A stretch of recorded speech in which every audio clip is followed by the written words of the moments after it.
Welcome to Checking In with Dr. B, a space designed for conversations, live conversations with those who have found and lived their joy.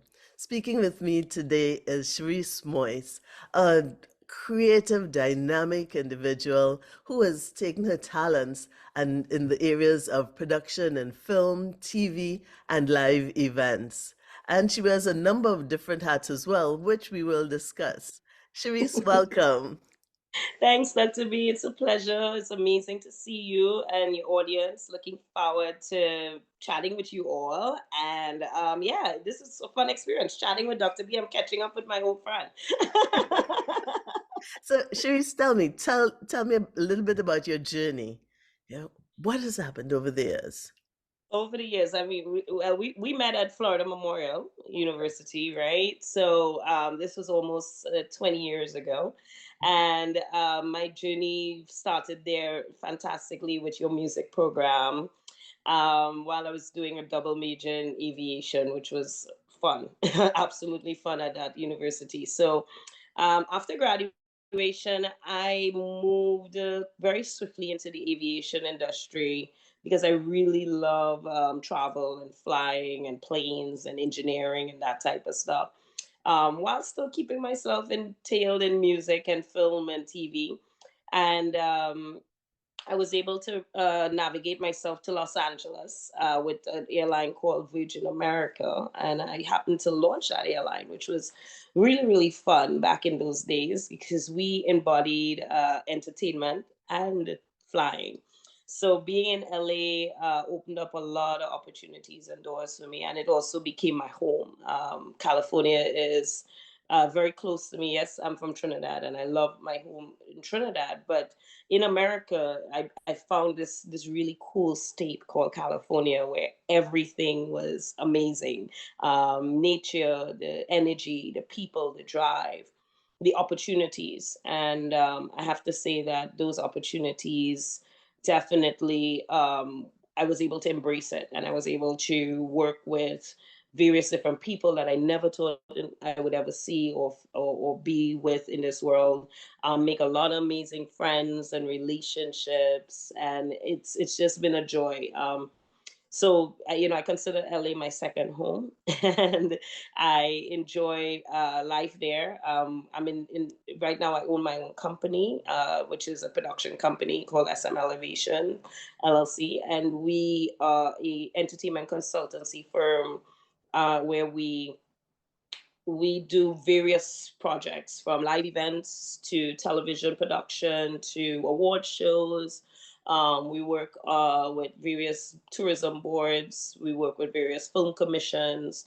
And over the years, I've been able to specialize my production expertise in the phases of unit production in various countries. So I spend a lot of time filming in various countries, which is why I say my aviation career definitely flourished there because I get to fly quite a bit and experience various cultures, various places all over the world that I absolutely enjoy. And at times, sometimes can even call home as well, home away from home, because I've just found so many similarities with our culture in the Caribbean and what we offer and the homeliness we offer. So that's where I am now, 20 years later, enjoying the ideas of reading various scripts, which I knew in college I never liked reading.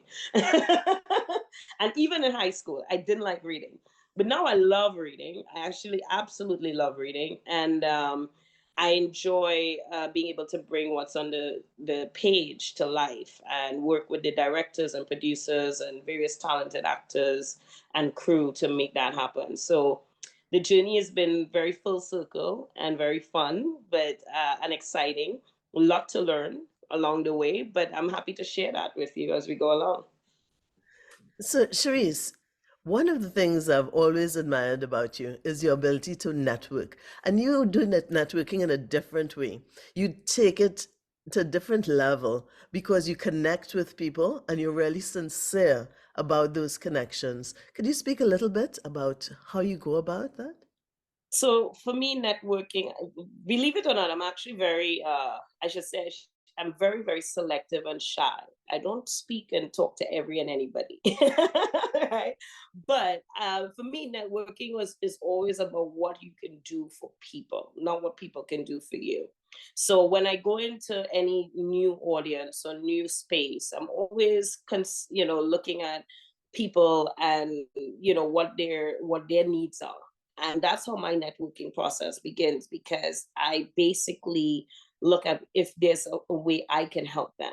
And if there's a way that we can interact where it's genuine and it's sincere, and there I can offer a supporting hand, I can offer a phone call or connection, I can offer my services. Back when I was in college, and even over the years, I have never had a problem volunteering my time and my service to help other people. So I think having that as the foundation helps with the networking. And I always tell young people, when you walk into a room, especially in California and in the world of entertainment, it's not about you pitching yourself. It's more about what you pitch that you can do to help someone else. And then along the way, you would see if they can help you. And if they can't, it's okay. You would have learned something along the way and you would have moved on to something differently. And I think that's what most people have to recognize with networking. Networking is not always to be resulted in a give and take. Sometimes it's all give. But you will receive, later on when you meet other people also, as the old saying says. So I feel like if you walk into a room and you genuinely are interested in what someone has to say and what their journey is, it makes for a much easier conversation and a much more interesting story in your journey, because then you can learn from that person and you can learn from their conversations, and you can then apply that information to whatever you're doing. That's I think that's the essence of it, because what you can give, how you can help. And you've done a lot of volunteering in your life. How has that volunteering helped you to achieve different goals? Or what got you started in volunteering? I started when I was really, really young with my mom in the Lions Club, in Leo's Club in Trinidad and Tobago. I was a very young member there, always helping in the communities and helping people that needed help, young people, older people, varied diversity of of persons in various communities. So I started there, and then as I got older, I always gravitated towards any cause that I can help make better. And I would say whether that was the homeless, whether that was a community civil rights community group, whether it was the African American societies, the various ones, whether it was film festivals, where you would only see these films in these spaces. I think I just gravitate towards spaces where diversity and inclusion is, and where there's minimum of it, and where the light needs to be shined on those situations. And once I gravitated towards that, I had no problem giving up my time and energy to help in any way to make it better. What are some of the areas, or some you spoke about the Lions Club and other entities like that. But in your work, what are some of the productions that you have worked on that have brought great joy to you? Ah,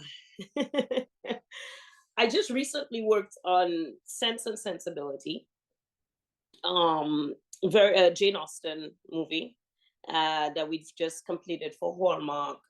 That brought great joy because we were able to do that from the prospect of the African American um, diaspora, and that truly reflected the time of those movies and those stories.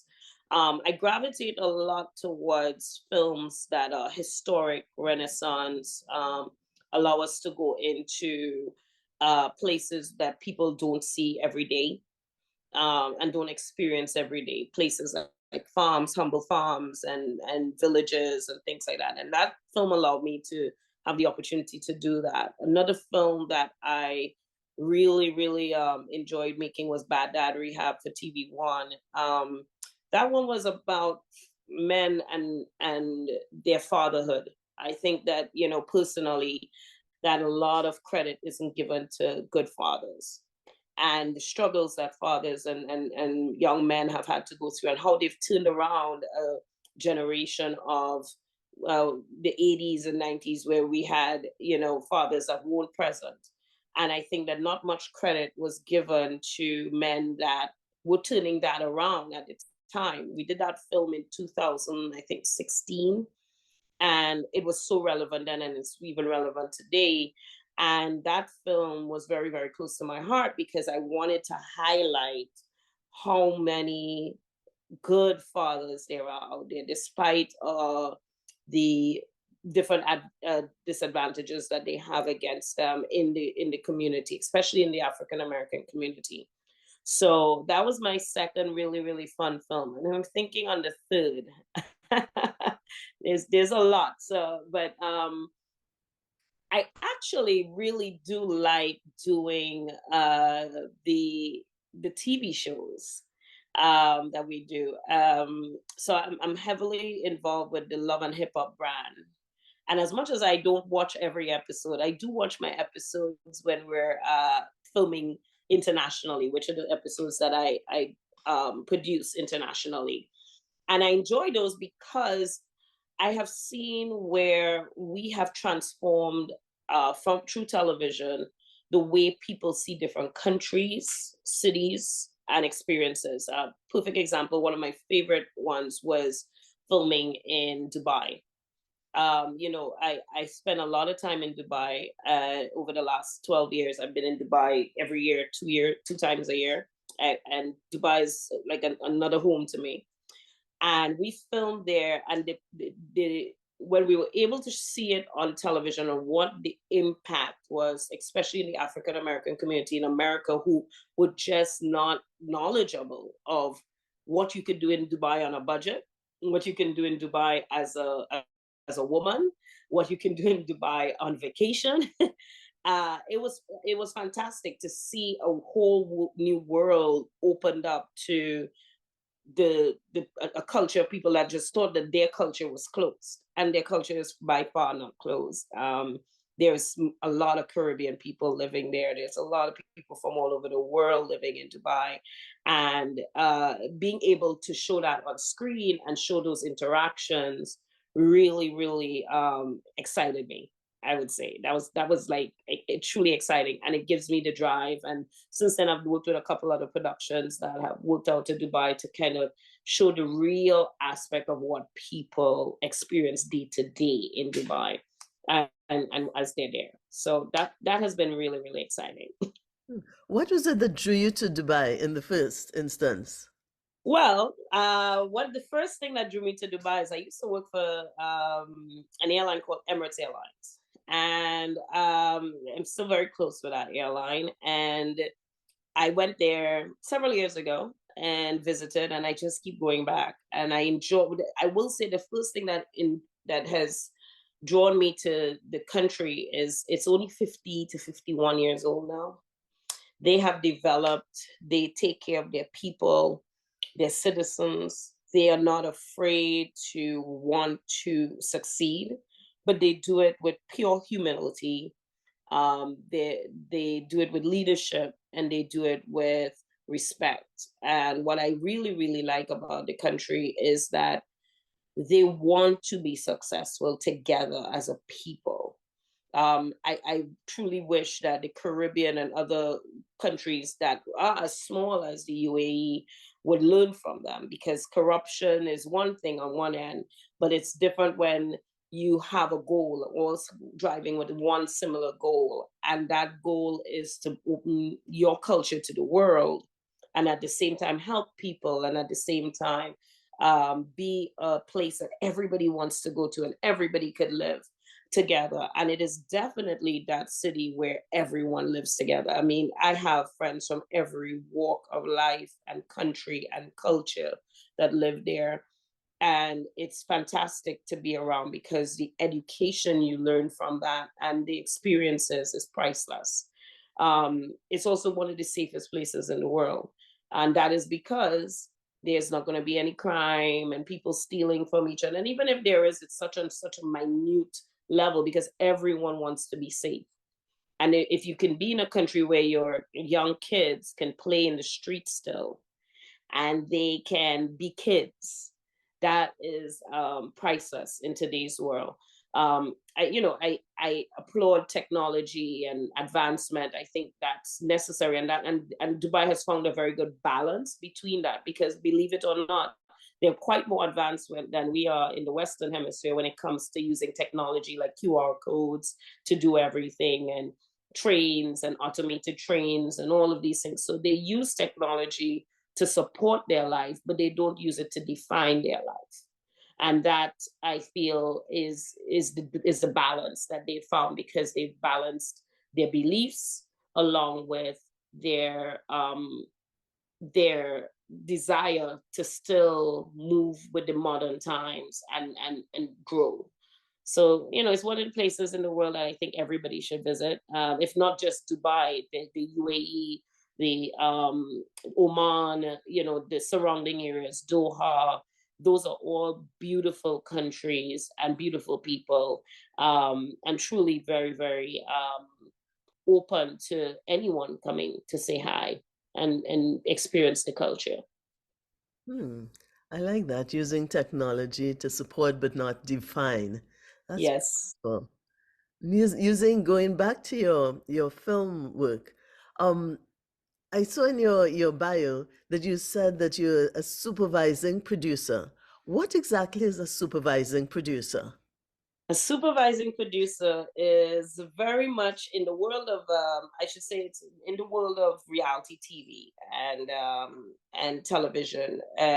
Supervising producer is a producer that brings the project together with all the entities involved. In my role as a supervising producer, I work with the film commissions, the locations, and the production and network team and studio team. And I have to basically get everybody's goals met.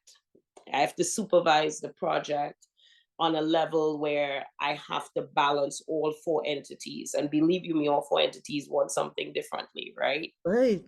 From the project.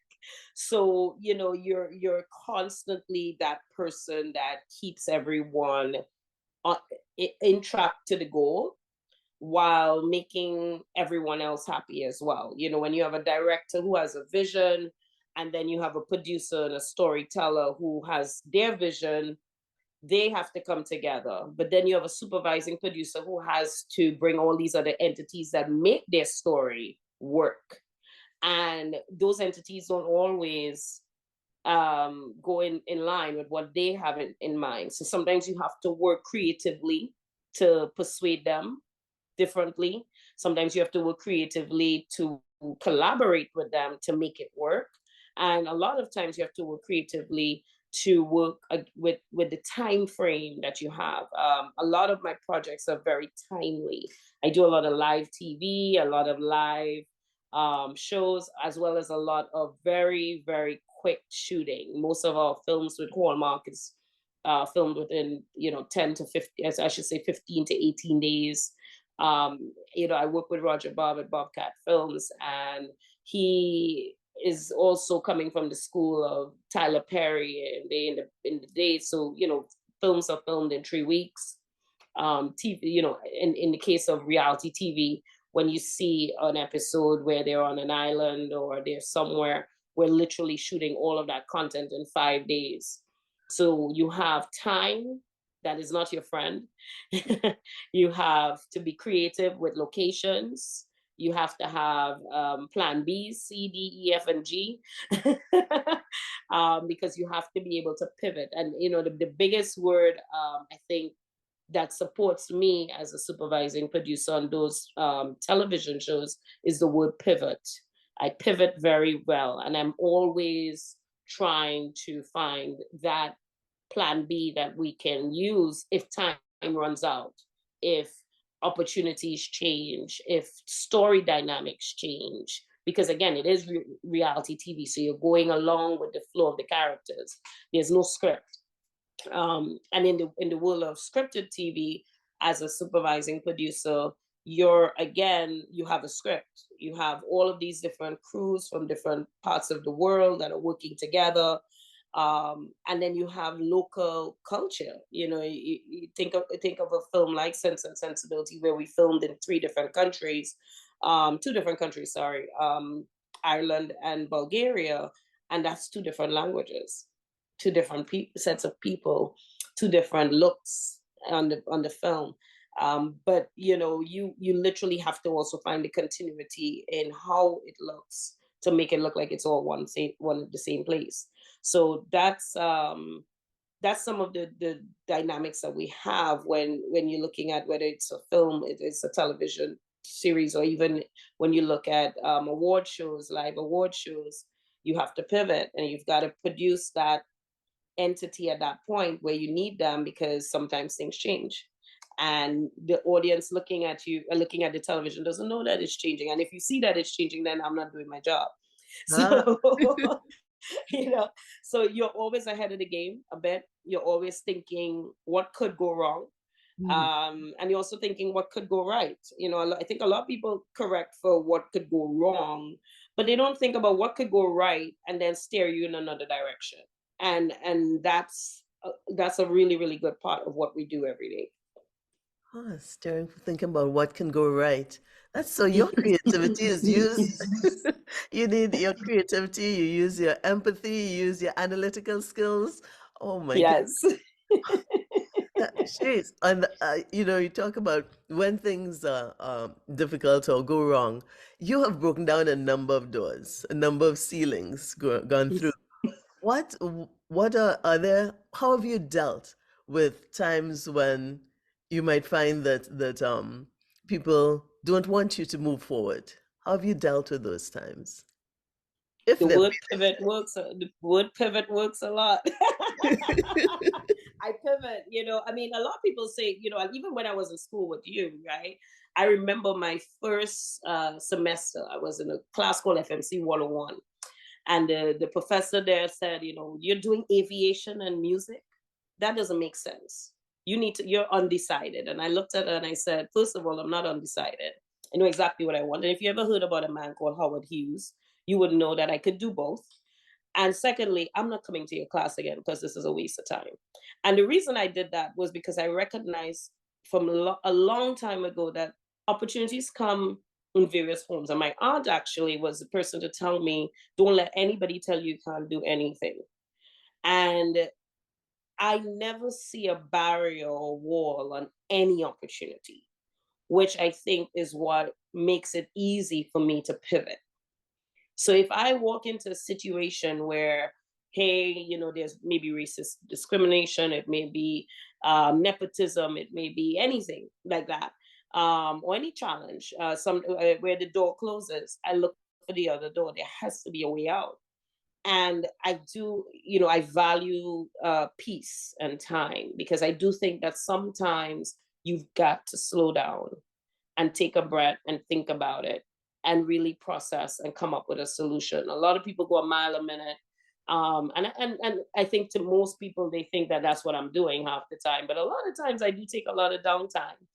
And recently in my life, what I've learned to do is, in between projects, I come down and I take a couple of days, a couple of weeks, and I reassess what I've just been through, what I could do better, where am I going next, and the beauty of what are you going to do next. If you don't know, then no one can know, which means they can't plan to make you a failure. And that's the difference, because I never really I have a goal, but I don't necessarily have a plan of how to get to that goal, because I understand dynamics changes, everything happens. So as long as I have the elements to get to that goal in place, then I'm fine. Now I just have to navigate through those elements, whether it be the back road, the front road, the true road. It's like a map, right? You can get to one place, but you can get there like 5 different ways. Might have to get a helicopter, you might have to get a plane, but you get there. And I think that's what gets me through it. And I tell young people this all the time. You mean I remember when I was probably in high school, one teacher back in Trinidad said to me, "You will be a good lawyer." And I was like, "Yeah, no, not for me." And I did everything possible that never steered me into the legal side of things until one day I recognized that the TV shows I liked, the the sh- the the way I wrote um, emails, and the way I handled the contracts was all legal. And for some reason, it was already there, and I didn't know. Well, I decided, you know what, I'm ready to go to law school now. And this was during COVID. I wasn't doing anything really pressing. I was just traveling, and I was sitting at home, and I said, I was in LA, and I was sitting with a girlfriend of mine, and I said, you know what, we've got probably about another year of this crazy COVID thing. What if I just go back to law school? And I literally picked up the phone in 2 seconds, called the law school, sent in all the application information, and was accepted in 24 hours. Because I had all the things for the application. I had Right, the yes. essay, I had the resume, I had the transcripts. Everything was just sitting for years. And I applied, and they accepted me, and everybody was like, "What happened?" And I said, and I remember my mom saying, "Well, how are you going to pay for that?" I was like, "Don't worry about it. I'll figure it out." And that's exactly what I did. And at the end of the day, I was able to do most of my law degree at home, which most people weren't able to because this was COVID. And then the final year, I went to my bosses and I said, "Look, I love you, like I love you all, but I've got to take this year off and do this." And I did the final year, where I just took a year off and just concentrated on law school. And I have to say it's the best decision I made, but it's also happened in the best time. It didn't happen in my 20s. It didn't happen in my early 30s, but it happened from my late 30s into my 40s. And it was also the best experience because I was able to walk into that classroom with more experience than I had before. I was able to focus on entertainment law and IP. I was able to look into doing projects that took me internationally to do my research. Um, and I was able to also couple it with learning wealth management and things that we don't really spend a lot of time as an African American community looking into. How does wealth management affect our intellectual property and our creativity and all of these things, and what are we leaving behind? And for me, it wasn't about becoming a lawyer more than it was being able to use this as a tool to help and support the projects that I do and the people that I do work with, and having my own clients and my own business plans, and being able to sit in a room of lawyers and have great conversation and not have to pay them quite a lot of money to do it. Um, and I enjoy that. And I said to someone the other day, said, "Well, are you going to do the bar? Are you going to?" And I don't know. I mean, yeah, maybe one day I may do the bar if I choose to practice. But for me, law was a learning experience. It was an opportunity to enjoy the information that I was getting, the experience in the classroom, the research, my professors, and most of all, it was an opportunity for me to really see what I was made of. Personally, it was a personal thing. I wanted to get it done. I wanted to have that degree in, um, and have that accomplishment done. So once you got to that goal, now you have to say, okay, well, now I have a tool, but I don't know what I'm going to do with it, but I'll figure it out. Because I like what I do every day. I love producing. I'm not going to leave producing to be a lawyer. I think I make more money producing and I have more flexibility too So than which if law I was a school lawyer. Which law school did you go I to? went to Texas A&M, which I had to learn a lot about Texas, but it was fun. Because you were in LA at the time. So, Yeah, I was in LA at the time, but I because of my partner, I had to move to Texas, and I didn't mind.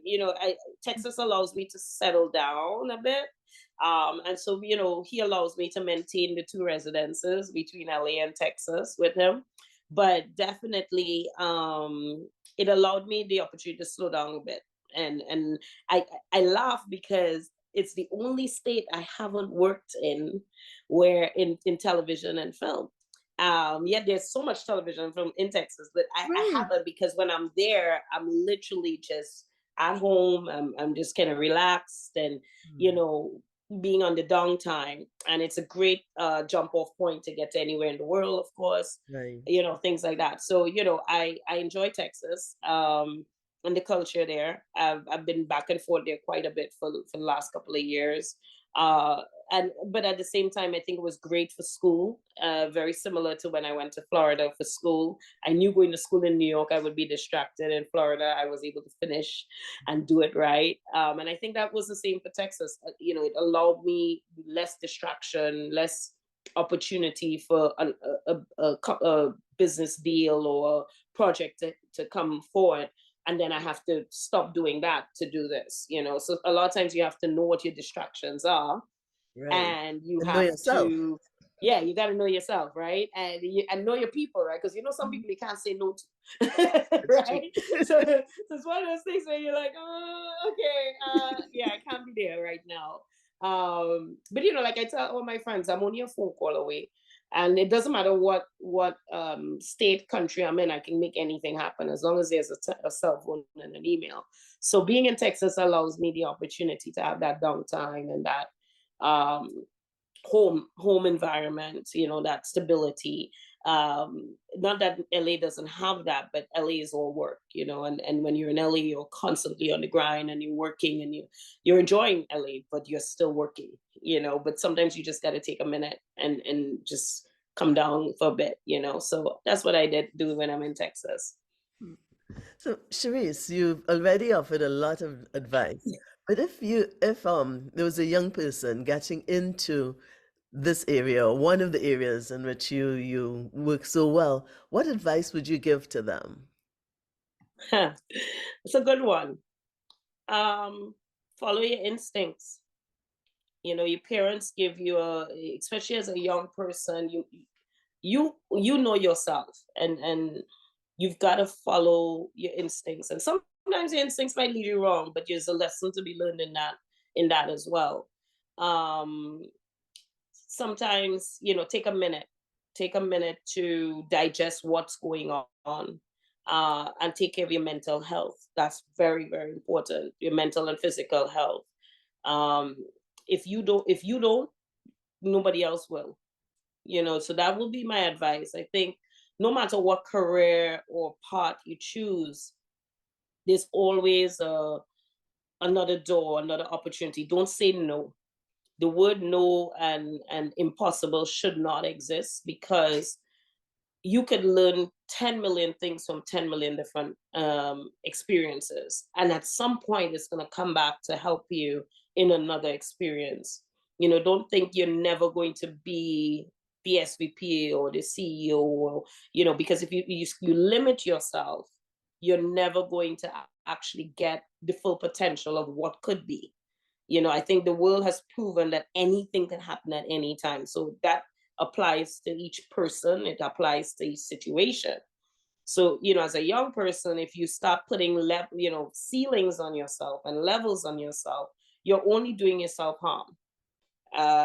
The best thing to do is just say, I can be whatever I want to be, and I can do anything. And if along the way you find something that you're passionate about, something that you like, you jump into it and you enjoy it.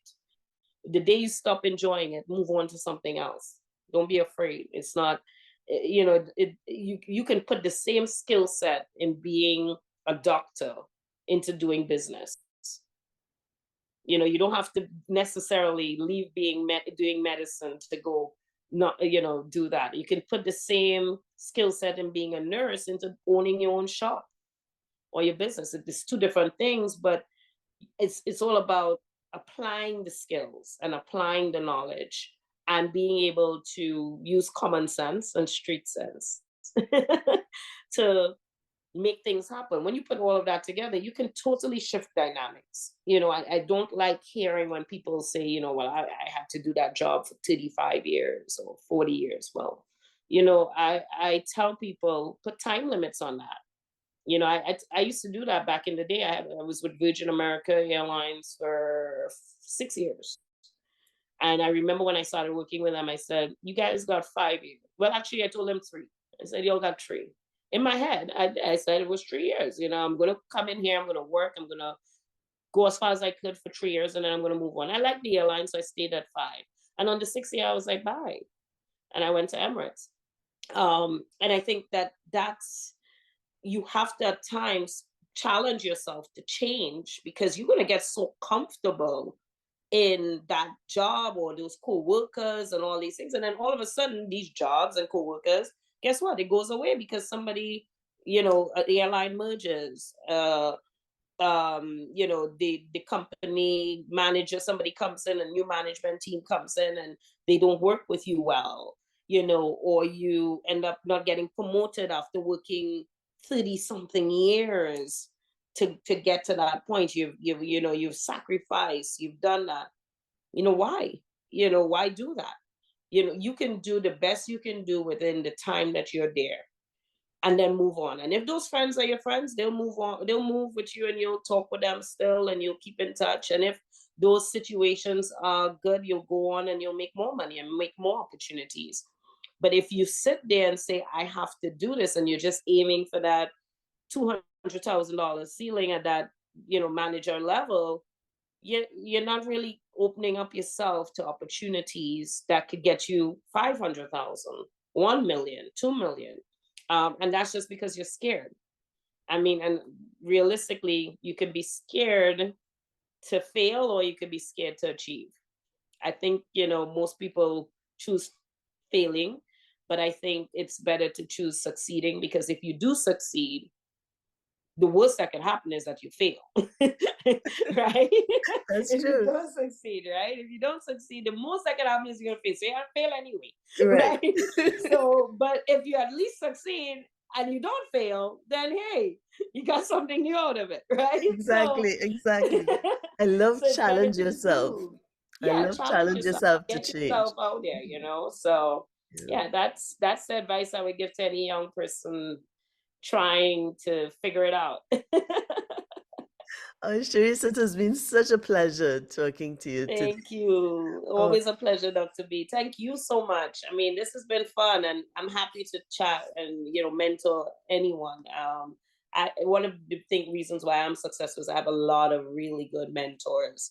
One of my favorite mentors is Roger, Bob. I have Scott Sternberg. I have so many mentors all over the world in different forms and capacities, and the last thing I would say for anybody is, at the end of the day, we have one life to live, and you want to live it with integrity.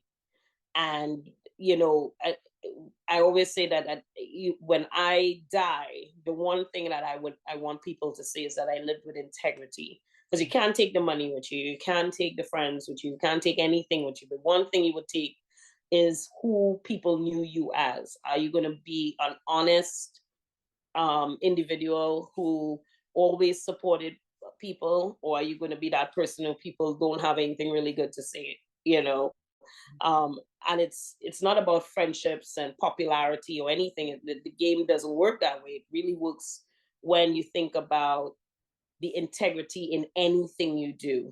Is it right? Is it wrong? And we all know what's right and wrong. And if it's wrong and you're doing it, own up to it. yes. Say, hey, I did it. And give you a reason why. Some people may agree and some people may not. You're not trying to please anybody. But what you are trying to do is be your authentic self and say, this is what I believe. This is who I am. And yourself can change, your beliefs can change, and just own up to it and say, this is where I am now because of these new experiences. But don't put yourself in a position where you're constantly living a lie, because then you're never going to be happy, and you're never going to be able to smile every day, and you're never going to be at peace. And that's what you want, in your daily life, so that you get up in the morning, and if you don't wake up tomorrow, you still had a great life. But if you get up tomorrow, you're happy and excited about life. That's it. To keep that excitement forever. Yes. Excitement and peace. I like that balance. Excitement and peace. Excitement and peace is the way to go. Oh, Sherrese, thank you for checking in. Thank you. Thank you, Oh, Dr. it's Watson. I wonderful. appreciate it. I look forward to seeing you and your kids and everybody soon, and Oh, give everybody in the family my love, and everybody back home in Trinidad. So. will do, will do. Welcome to Checking In with Dr. B. In addition to our video podcast, we invite you to join our Jumpstart network at keepyourjoyandrise.com. There you'll have access to questions and answers with our guests, virtual meetups, and opportunities to suggest and participate in workshops and spur-of-the-moment talk and jam sessions. We are creating a community of positive thinkers and doers. Come join.